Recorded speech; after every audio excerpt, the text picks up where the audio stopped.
Hari pernikahan akhirnya tiba. Sebuah pesta sederhana berlangsung di kediaman keluarga Park di sebuah taman di belakang rumah keluarga itu. Tamu yang hadir terdiri dari kerabat dekat dari pihak keluarga Park, karena keluarga Shin tidak memiliki keluarga atau sahabat dekat, jadi mereka menyewa beberapa orang untuk hadir,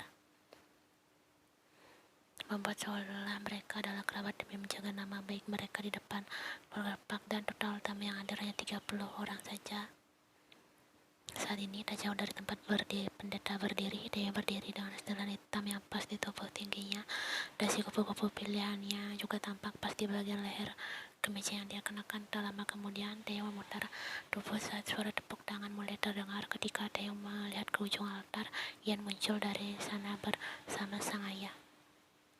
Gaun pengantin berwarna putih dengan rok panjang serta bagian dada yang terekspos tanpa membalut tubuh wanita itu dengan sempurna. Rambutnya ditata sedemikian rupa ditambah hiasan bunga membuat Ian tampak semakin cantik di mata Taeyong kali ini.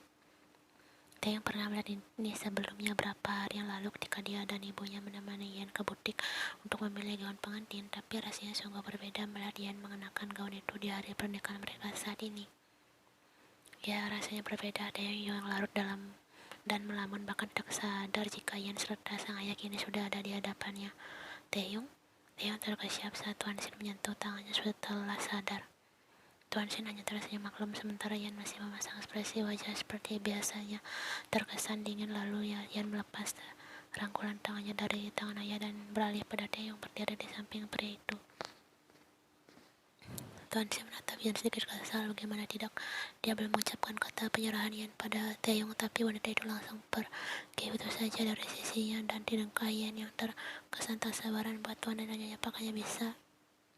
Nyonya Shin yang berdiri di samping Nyonya Park juga tersenyum getir, meski dalam hati dia meruduki sikap Ian. Sementara Ian yang berdiri di sebelah ayahnya memilih melayangkan tatapan kesal sekaligus tak percaya pada Ian.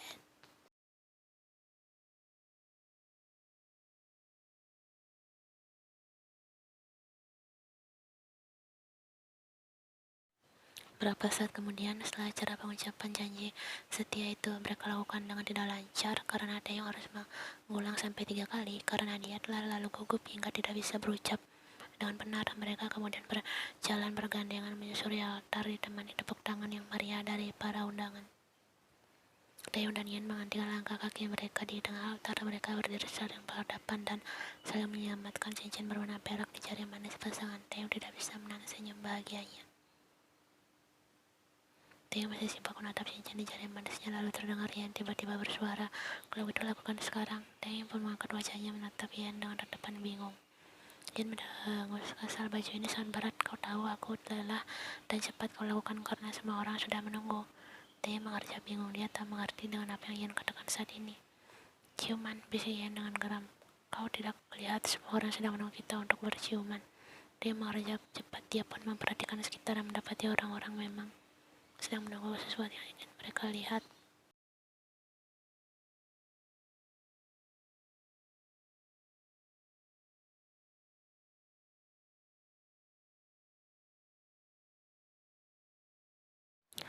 Apalagi dengan Ian, dengan wanita yang tidak bisa hilang dari kepala sejak pertama kali bertemu malam itu. Ya, ciuman atau jangan-jangan? Ian menggantung kalimatnya. Bola matanya mulai memandangi Taeyong dengan tatapan meneliti dan senyuman miring akhirnya terukir di bibirnya. "Kau tidak pernah berciuman ya?"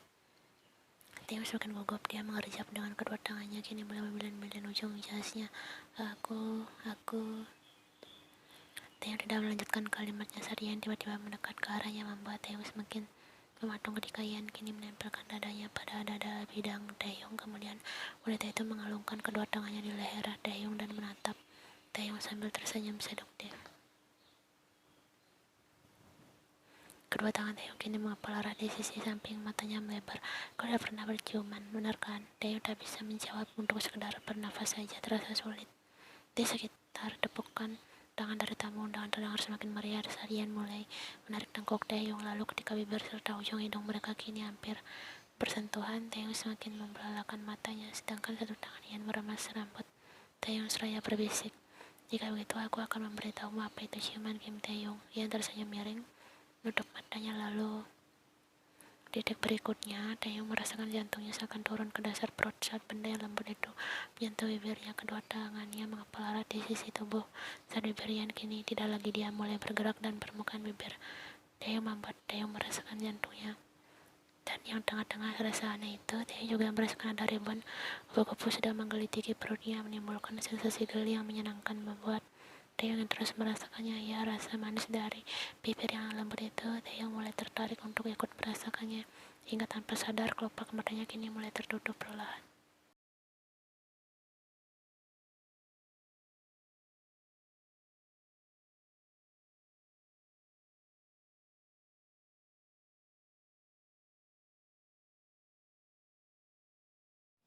Hansu memutar kepala dari arah kanan ke kiri, tangannya semakin menekan tengkuk Taeyong agar memperdalam ciumannya. Meluman, bahkan dia menggigit bibir bawah Taeyong membuat pria itu semakin rapat menutup matanya. Sejenak ia sedikit membuka matanya melihat wajah Taeyong yang sedang berusaha sekuat tenaga menahan sesuatu, membuat senyuman miring Yan terukir di tengah-tengah ciumannya. Ya, bodoh, ini yang dinamakan berciuman batin. Ia menutup matanya, bibirnya pun berhenti perlahan.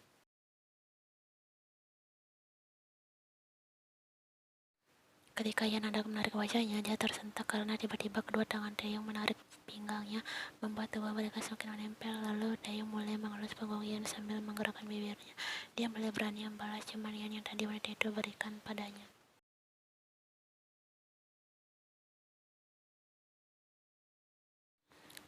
Ya, Taeyong melakukannya, kedua matanya masih tertutup sedangkan bibirnya menyapu permukaan bibir Yan dengan lembut. Dia melakukan persis seperti apa yang Yan lakukan tadi. Saat tangannya terus melus punggung Yan, dia melumat bahkan menggigit bibir bawah Yan yang membuat wanita itu kini membelalakan matanya.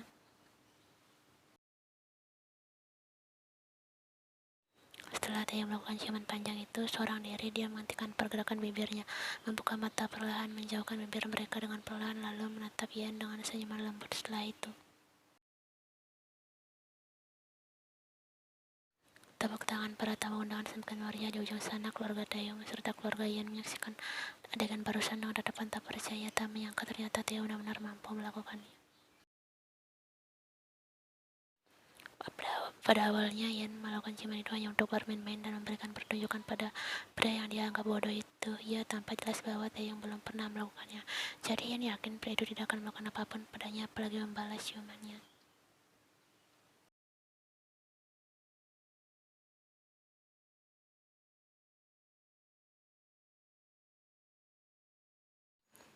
Tapi tunggu, ada apa ini? Kenapa Taeyong membalas ciumannya?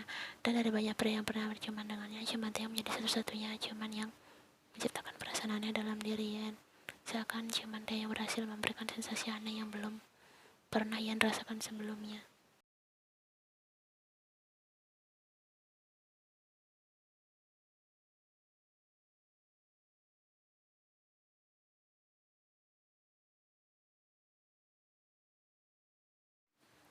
Ya, rasanya aneh. Yan merasa seperti ada banyak kupu-kupu yang sedang menggelitiki perutnya, dan anehnya, rasa itu sangat mendebarkan sekaligus menyenangkan di dalam hatinya. Jadi itu yang dinamakan berciuman. Taeyong menarik letak kacamatanya saat Yan terus menatapnya dalam diam. Taeyong justru tersenyum tertahan dan melanjutkan, aku menyukainya, Yan. Aku benar-benar menyukainya.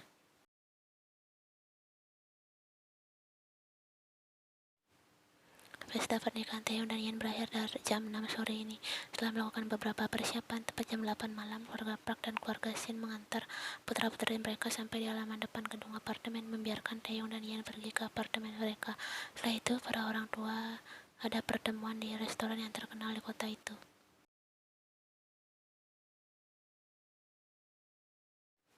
Sebuah ruangan dipesan khusus oleh Tuan Park. Di sana hanya terdapat sebuah meja panjang yang dikelilingi beberapa kursi. Di setiap sisinya, Tuan Park duduk di samping istrinya berhadapan dengan Tuan Shin yang juga duduk di samping istrinya. Dua orang pelayan restoran yang sibuk menyajikan beberapa hidangan di atas meja. Setelah selesai, mereka membungkuk sopan dan keluar dari ruangan. Setelah itu adalah Nyonya Kim menghembuskan nafas berat sebelum berusaha. Kalian sudah menyiapkan keperluan untuk beradab kehidupan mereka sehari-hari di apartemen, jadi kalian tidak perlu khawatir. Aku juga. Aigo, Yasin tersenyum haru.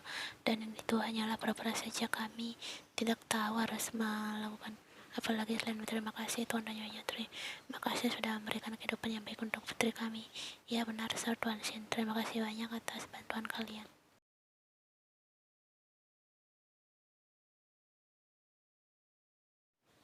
Tidak masalah, ucap Tuan Kim tersenyum dan melanjutkan.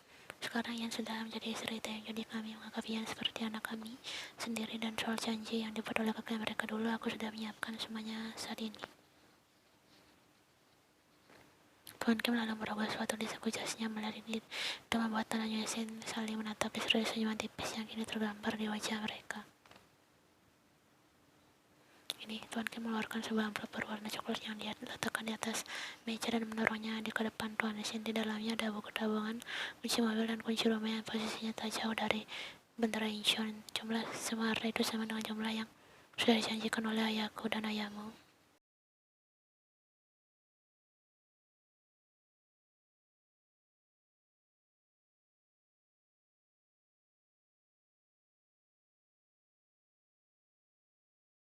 Semua itu sudah disiapkan sebelum ayah mertuaku meninggal, kata Nyonya Kim, membuat Tuan serta Nyonya Sen langsung menoleh ke arahnya karena Taeyong dan Yan sudah menikah, jadi semua harta itu kini resmi menjadi milik Yan sepenuhnya. Senyum Tuan Shin pelan memudar dan Sen juga. Sejenak mereka saling memandang bingung. Kemudian Tuan Shin menatap Tuan Kim dengan sedikit memajukan tubuhnya. Maksudnya, kenapa semua harta ini menjadi milik Yan sepenuhnya? Tanya Tuan Shin.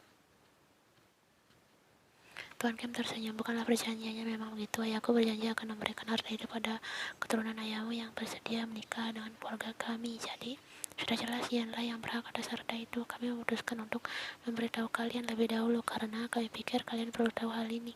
Jadi, silakan setelah ini kalian membicarakan masalah ini pada Yan secara langsung.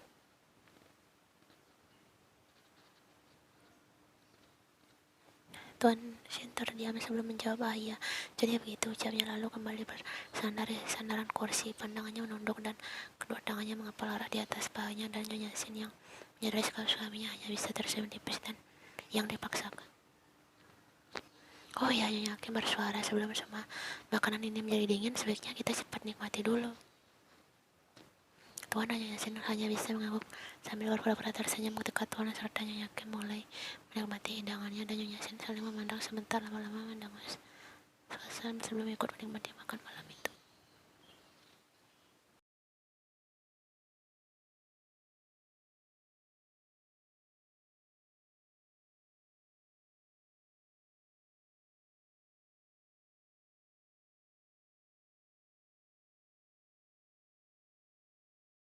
Ian menghentikan langkah kakinya di ruang tengah. Tak jauh dari sofa berwarna putih yang terdapat televisi besar di depannya. Bagaimana kau menyukainya? Ian menoleh ke sumber suara ke arah Taeyong yang baru saja berhenti di samping tubuhnya. Pria itu tampak tersenyum bahagia seraya bola matanya kini menyapu ke seluruh sudut ruangan. Sebenarnya aku yang memilih tempat ini untuk dijadikan tempat tinggal kita. Kau yang memilihnya. Taeyong menatap Ian dan mengangguk. Apa kau suka? Ian mendengus pelan menunjukkan wajah tanpa ekspresi dan menjawab, seleramu lumayan. Dia mengulang senyum, merasa puas atas jawaban yang wanita itu berikan padanya. Sejenak membenarkan kacamatanya Taeyong, lalu semakin mendekat ke arah Yan dan berucap dengan pelan, terima kasih Yan, aku senang jika kau menyukai rumah ini. Apa? Yan mah tersenyum mengejek. Aku tidak mengatakan aku menyukai tempat ini kan, aku hanya mengatakan seleramu lumayan, jadi jangan percaya diri dulu. Yan menatap dingin. Setelah itu membuat senyuman Taeyong kini memudar. Yan lalu melipat tangan di dada dan kembali berucap, ya Kim Taeyong, sepertinya aku harus memberi peringatan padamu mulai dari sekarang.